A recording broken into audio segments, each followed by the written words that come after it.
Welcome to another edition of Kung Fu and Coffee. So this morning got my regular Saturday mug here, and we're having coffee this morning, cafe au lait, you see that. Interestingly enough, it's from Tom Thumb, or no, maybe HEB, I can't remember. One of those grocery stores we visited down south picked this up. It's a medium roast, it's got a little hint of cinnamon and chocolate, which is pretty good roast. And that's what we're enjoying this morning, kind of branching out of the normal dark that I usually do. So let's jump in to the form. So the form, as you know, is Chop Choy. And my Kung Fu brother, Sifu Derek Wright, was chatting with me about this form not too long ago, and he mentioned about how this is a form where you're constantly closing the gaps, moving into the holes, filling the holes. And I thought that was pretty brilliant, because that's what Chop Choy is all about. Is you see a hole, boom, you move in. You see another hole, you move in, you move in. You're constantly taking over their space. We left off last time with that final crashing fist. Remember, there was two of them. We caught the first one, crash down, and then you move in again, crash down. There's those holes that Sifu Derek's talking about. Move in, move in, move in. Now let's look at the next move. We came down for that crashing fist, right? Same thing. He blocks, he moves, whatever. I empty, and then you're coming around. A lot of people say, oh, is that like an elbow strike to the face or the ribs? Of course, it could be. It could also be a break. If I'm chopping down, the guy blocks or moves it to the side, I empty that, intercept with this, pluck him in, and then break that arm here in this direction. If I'm inside gate, of course, jaw, you could pull, hit the jaw, hit the rib. But it's more of this movement. It's not so much this movement.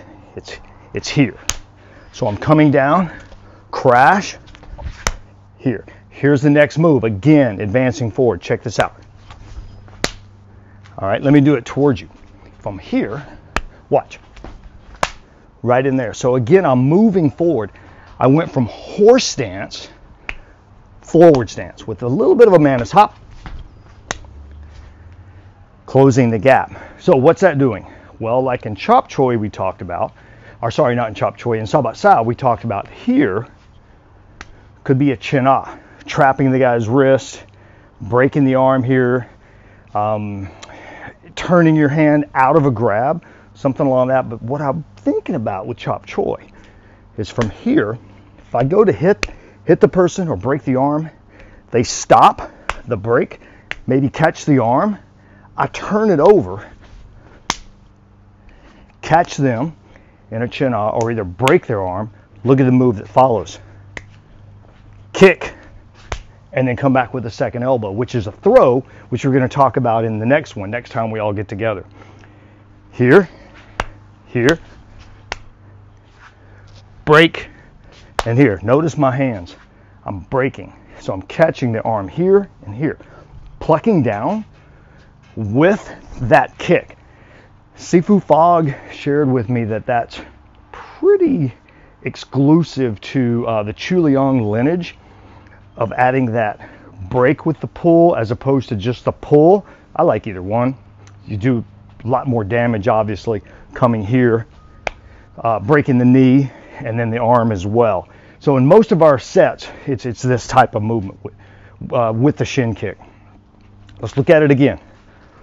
Crashing down, they move, whatever. I'm going to close the gap. I block again, and then bah, there's that break with the kick. So again, I'm really excited. I'm glad you guys are here with me, sharing this beautiful Saturday morning back here in good old Tyler, Texas.